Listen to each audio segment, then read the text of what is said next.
Good evening. You're watching Speak Out India this Sunday evening on NewsX. I'm Uday Pratap Singh. Our big focus on the show today. Sports is regarded as one of the largest industries worldwide in terms of generating employment and revenue. However, until recently, sports was seen as a loss-making affair in India.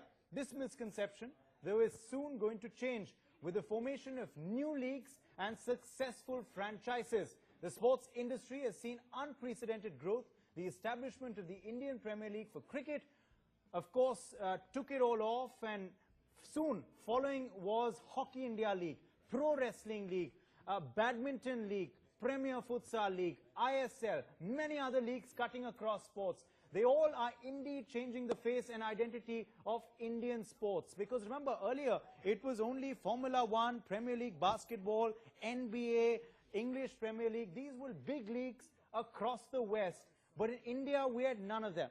The harsh reality is that there are very few, though, quality professional sports managers available in the country. Can we change that? Is the big question. Can this be used to create an industry for jobs in sports in the country? Sports managers, sports professional, people apart from the athletes who are actually running these leagues is the big question. And at a time when, of course, we are debating a slight loss in GDP numbers and slow jobs growth, could sports be the way out for the government to really create many more jobs? And of course, all this will then add up to the GDP as well.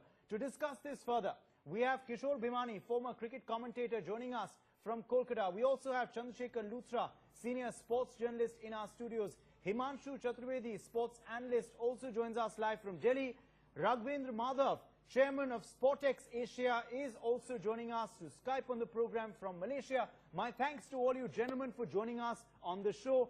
And a quick shout out to our viewers. You can also call in on this segment, on this program. Remember, Speak Out India gives you, the viewer, to also have your chance to air your opinion on the numbers flashing there on your screens. So please call us, and we'll, of course, keep putting your calls live this evening. If I can begin with you first, Raghvendra Madhav, this is a big industry that, of course, was untapped so far in India. But now with the advent of the IPL and many other leagues across the country, are we looking at sports as a viable jobs creator as well?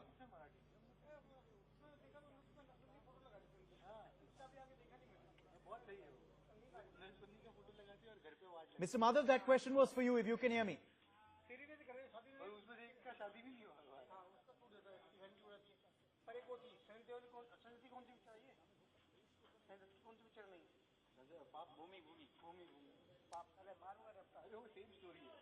All right, I think there seems to be some audio trouble there. We will just reconnect with Mr. Madhav in just a bit. But if I can quickly get in Himanshu Chaturvedi at that point. Himanshu Chaturvedi, have we really tapped Sports League suitably for jobs creation and jobs employment? Of course, while this is giving, a whole new industry and avenue for athletes across the country, is it being looked at as a viable industry as yet by our government and other players?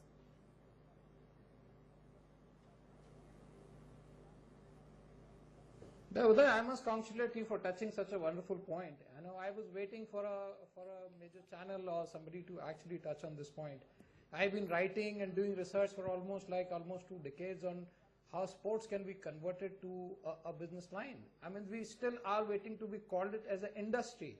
I've been talking on the various forums, be it FICCI, be it PhD, be it CII, be it maybe at least 4 or 5 places internationally, that the biggest problem in our country is today the government still calls it a state subject. We don't give it a status of an industry.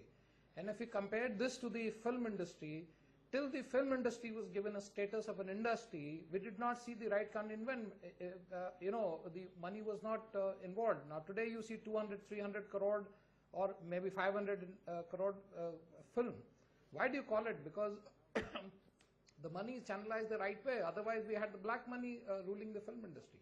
Today sports is almost like the same. It's a booming industry, but unfortunately, the government still has not recognized this as an industry. Unless the government comes forward and gives it an industry status, whatever efforts, whatever we talk about, will take a long road. Okay. Raghvendra Madhav, if you can hear me now and I can come back to you, where do you really weigh in on this? Okay, before I connect with Mr. Madhav, Chandrasekhar Luthra, come in there, because you have been a senior sports journalist covering sports for eons now. You are seeing, of course, a new generation of athletes who are developing across the country, be it in cricket, be it in badminton, be it in basketball, or be it in football, through these leagues, which are, of course, giving a fillip to Indian sport and are leading to revenue generation and investment coming in. But has it been tapped to its full potential, or is there a long way to go according to you? I think long way.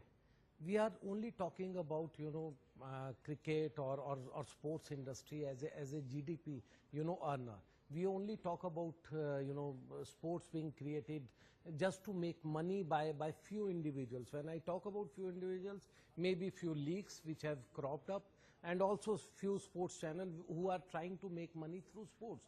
But overall, on ground, if we talk about, where are the sports universities which we have promised some 4 or 5 years ago? During UPA government only, we decided there will be a sports university in Patiala, in Manipur. Then this government has done that. And where is the skill development? We talk about skill development during this regime, but are we really serious about creating that skill when it comes to creating jobs from the sports? No, not at all. There is very unskilled labor in India. We have tremendous we have tremendous energy, we have tremendous base that we can create so much of sports opportunities in this country, but the skilled or the skill development or the skilled labor is a problem here. That's why we still import cricket balls from Australia. We still import lot of footballs or other games equipment from the other countries, despite the fact that we give them raw material. We still export so much of things to them, but they stamp it, that comes back to us, we pay in dollars. So there is lot of things that needs to be improved. And don't confuse it with creating money or making money. Right. Making money is a different thing. Creating skill is a different Kishore Bhimani, it started out with the IPL, of course, the whole league's culture in India. And you are, of course, a former cricket commentator, and you have been covering cricket as well for several years, and you've seen the kind of investment that has come into cricket. Of course, it's leading to dividends as well. Our players are playing with world-class greats in this league for those 2 months, gaining, dressing room secrets, etc. And it is really helping our boys, particularly in the ODI and T20 formats. And at the end of the day, cricket has always been cash-rich in the country. It's been a jobs creator. The BCCI's the funds with the BCCI are there for all to see, but has it really trickled down to other sports is the big question. Hockey is our national sport. Wrestling, of course, is the sport of the nation, the soil of the nation. Is it trickling to these other sports as well?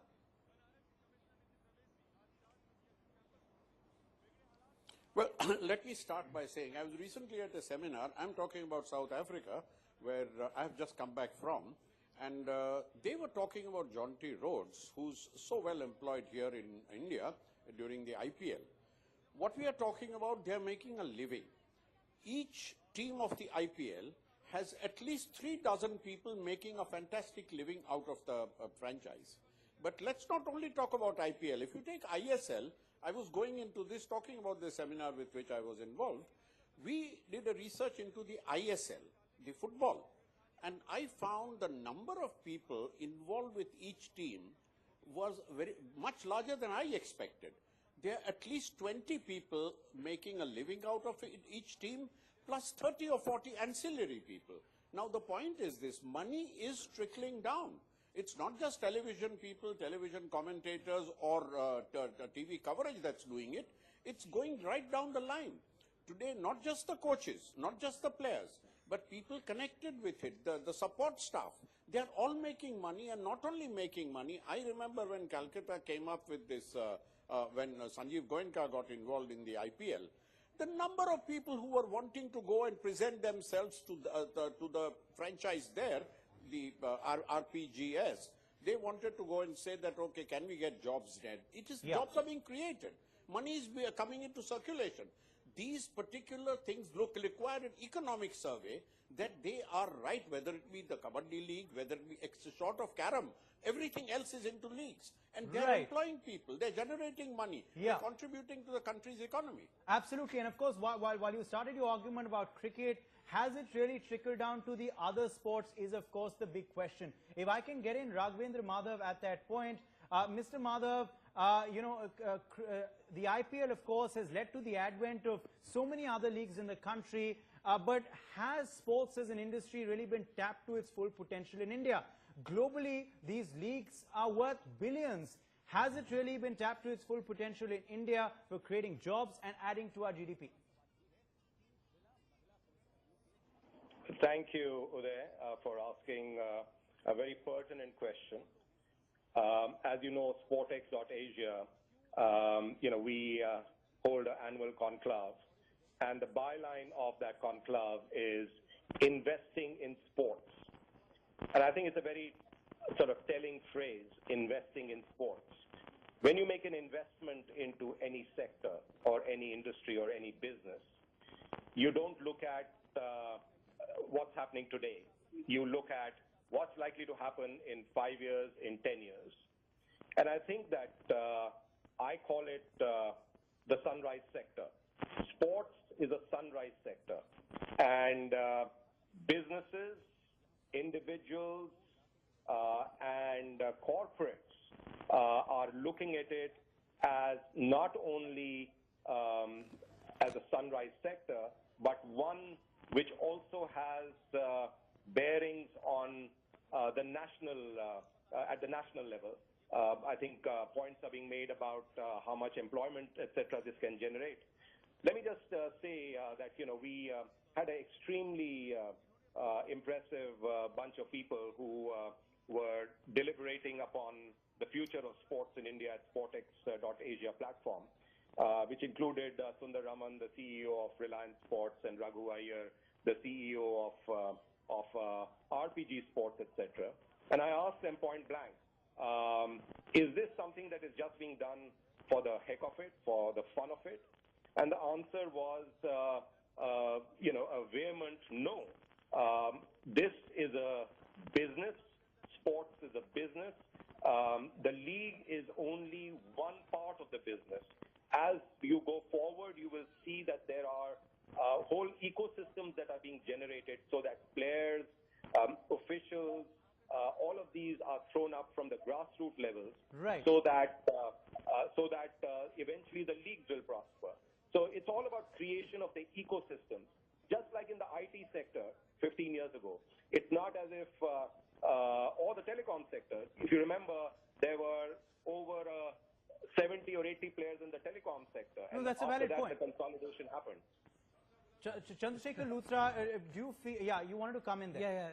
Yeah. And of course, I'll also tell our viewers at this point that you can continue to call in. I think we had Jogendra from Punjab. Okay, we seem to have lost Jogendra from Punjab, but we do have our numbers flashing there on your screens. Our viewers too watching this broadcast, if you want to come in with your opinion, you can. Our numbers are flashing there. The big question, of course, we're asking is, in a new India, can sports also lead to new job opportunities? What more is needed for this sector in India? Yes, Chandrasekhar Luthra, over to you. We are still not sure, looking at this debate. We are talking about one is creating money, making money, and only few corporates who are trying to make money. But what are they giving back to the sport? Are we still the developed nation in kind of, like Spain, which is famous for football? Are we actually advancing in sports medicine? We are only talking about short-term measures. Even if we are creating few thousand, few hundred, or even 1 to 10 lakhs of jobs through sports in a shorter measure, that is not going to solve, or that is not going to create the same kind of sports buzz in our country. We have to take the longer, the longer step, and probably we need to invest back into the sports. We need to create universities, we need to create the specifics, especially the skills, and also we need that kind of scouts who are going to recruit right kind of sports, so that there should be a buzz all around this country. Right now we are only looking at a very short-term measures that yes, cricket or other games or some other leagues, they are gaining popularity. Right. But are they actually creating that kind of buzz? I have my own doubts about that. Okay, so you're saying, of course, talent scouts and selectors also Where is the needed. sports medicine? Yeah. The point is, unless you have a proper sports medicine department or the advanced sports medicine, you are not going to have any So kind that, of course, impact is in needed this from field. the authorities and the government's point of view. I'll also just come to the point of whether we need to professionalize this industry, whether sports management institutes particularly are needed as well. Australia is kicking that off with a sports management degree in the country. I think we have a soundbite of that as well, which we can play out after the break. We have prediction is right there on your screens, of course. Our viewers can call in on the numbers we're going to be putting out for you on the question of the day. But if I can ask you, Himanshu Chaturvedi, at this point, is it time to professionalize sports in our country? Is it time for sports management institutes to come up which offer degrees specifically for sports management? Not, hiring general MBA grads, but people who've actually specialized in sports as a career to create jobs in the industry and, of course, to diversify, the already prevailing infrastructure. Is that needed as well? I'll just come to the government in a bit on what they can do, but what about this aspect, Himanshu?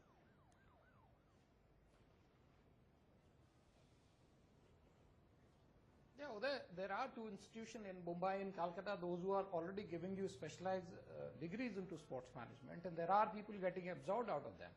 Most of the people, those who do a specific degree out of that, are getting absorbed with various leagues. I mean, it's already started. You have certain universities, they've already started a sports law paper. I've been a visiting faculty to at least 2-3 universities where I speak on sports law. I've been visiting MICA where they've been asking me to come and speak on sports management. So there has been an uproar. 2014, the KPMG report where I appeared strongly said that this is the biggest way forward for business in India. I mean, I did claim in 2013 that by 2020, sports is going to be a revolutionary industry like what we had IT in our country. And this we are seeing it slowly, which is happening. So things are changing. Things are changing is what you're saying. I'll just come to the government as well. I'll just come to the point of the government as well. I just want to quickly get in a viewer. I'm just coming back to you, Himanshu. SK Jain joining us from Ghaziabad. Mr. Jain, please go ahead. What are your thoughts? SK Jain, can you hear me? Yes, hearing. Please go ahead, sir. What is your opinion? I just want to tell you, see, there is a big loot in the name of the sports. The lawn tennis is a game where if you go, you cover the story of the Shri Fort and other places. The parents are doing lot of efforts and spending lakhs of rupees per month. And there is no proper coaching. SAI has not been doing anything. Sports department has not been doing anything. Is a pity on the part of the country and the management and the government of India. I just want to do something for that. See, can you help me? That's a valid point, Mr. Jain. Thank you for joining us there from Ghaziabad. As you're saying, mentors are needed, coaches are needed, proper infrastructure is needed to groom these sportsmen as well. I quickly want to get in some more reactions on this program. Some more reactions. Let's quickly play them out, and then I'm going back to Raghavendra Madhav if you want to come in. I think it's very important. In fact, we see 11 players on a cricket field representing India during a match, whereas there's hundreds of millions of spectators watching that match. There's billions of dollars in broadcasting rights, there's millions of dollars on merchandising, and there's a lot of money in salaries and contracts that go with that. So where there's only 11 players on a field, there's actually hundreds and if not thousands of other stakeholders behind the scenes. So training the next generations of sports lawyers and sports managers is a fundamental part of making sport in India a success. What Australia and India do very well whilst we compete on the field, and perhaps even during the T20, during the IPL, we share. Our players come here and learn to play in these conditions in the same way that off the field in the business of sport we can do the same. I think there's benefits for both schools in the program. This is the case with the BCCI. They don't want to know the legal situation as it stands today. This is for the education of our sports administrators, not just in cricket, but all federations. The law concerning the administration, concerning corruption, concerning doping, and so many other. So strong laws also needed. Strong laws also needed to curtail this industry. If it is going to, expand as an industry, strong laws needed is what Bishan Singh Bedi is saying. Yes, Raghavendra Madhav, you wanted to come back in on the point of grooming these young sportsmen to tap into their full potential? And then I also want to ask you, I mean, you can also elaborate on what you want the government to do on this. What should be the government's role? Well, I think that, Uday, this is the moot point. Number one is, I'm going to give you 5 points out here. Number one is that the total sports market in the country, as per Ernst & Young sort of report, and KPMG was talked about out here, was about 44,000 crores, and it is likely to double in the next 3 or 4 years. Sports advertising is today at about 5,000 crores, and it's expected to more than double to about 13,000 crores by 2020. And we are seeing new leagues that are coming up and are already playing out. As we speak, futsal, where people like Ronaldinho and Figo and Ryan Giggs are currently performing in Bangalore. The Super Fight League, the Super Boxing League, the Basketball League are all going to be starting up over the next year or so. I think the point is very simple. This is no longer something that is only going to be done by the government. Just like in the IT sector, there were thousands and thousands of entities who started up, and the whole NASCOM was about a collaborative approach. I think you're going to see that in sports. Sports is to be seen as a business. You've got to make an investment into sports. When you make an investment into sports, you need great managers. It is immaterial where those managers come from. The best managers in sports in the world are not necessarily from a sports management institute. They help, sports management institutes help, but are not the only source of great So sports needs to be looked at as a business is what you're saying. That's the only way you'll lead to revenue generation and job creation. Kishore Bhimani, what should be the government's role in all of this according to you? May I tell you very frankly, I don't think the government has a very large role in this. Neither the IPL, nor the ISL, nor any of the leagues have really had anything to do with the government. They are all results of private enterprise. The private enterprise has been successful. There's been job creation. Let's not belittle that. The job creation has been terrific. In all the, especially in these 3 major leagues, there are 5 or 6 minor leagues. There are also the 3 major leagues. We have seen the creation of jobs. We have seen the creation of talent. We've seen people from abroad wanting to come in here and work. I mean, to earn in rupees when you come from a place where you have dollars, pounds, or rands is absolutely amazing. They look at India as a very highly advanced sporting country, which is on a very good wicket. It's going to better things. And in the sports, everything is creating a league. HIL, you mentioned yourself, Uday, the Hockey India League and so on. Some of them have not been outrageously successful, but some have. The jobs have been created. The talent is on display, and the talent is going there. So now, further focus is needed on this, and that's how we can tap these leagues to their full potential, is what Mr. Bhimani says. But at the end of the day, Mr. Luthra, how will this percolate down onto ground to those young kids who have stars in their eyes, want to become these big sportsmen who are coming from world over, and who of course are representing India as well on a world platform? How does it help them? Look, what has happened in last few years is that lot of leagues have mushroomed all around our country. And there is only one golden goose. We are trying to get all the eggs, all together and distribute it in different sports. But exactly what I was talking about, we are mixing 2 things, making money and creating skill. We are not talking about having the right kind of, the talent. What about after Saina Nehwal or PV Sindhu? There is a huge gap. What has happened in wrestling? There is no star after, Sushil Kumar or Yogeshwar Dutt. That's been a problem. What is happening to cricket? There is lot of credibility issues that has cropped up in cricket. There is no law. When you talk about government, I think government role should be to have a proper law. So you are saying there is a flip side to all of this as well. There's a flip side to all of this. There is no talent. And we that's are only why, talking about making that's money, why it's a making perfect money. debate. We've had people from all points of view on the show. My thanks to Raghvendra Madhav, Chandrasekhar Luthra, Kishore Bhimani, and Himanshu Chaturvedi for joining us. That's all the time we have. We have to take a quick break. Back with lots more.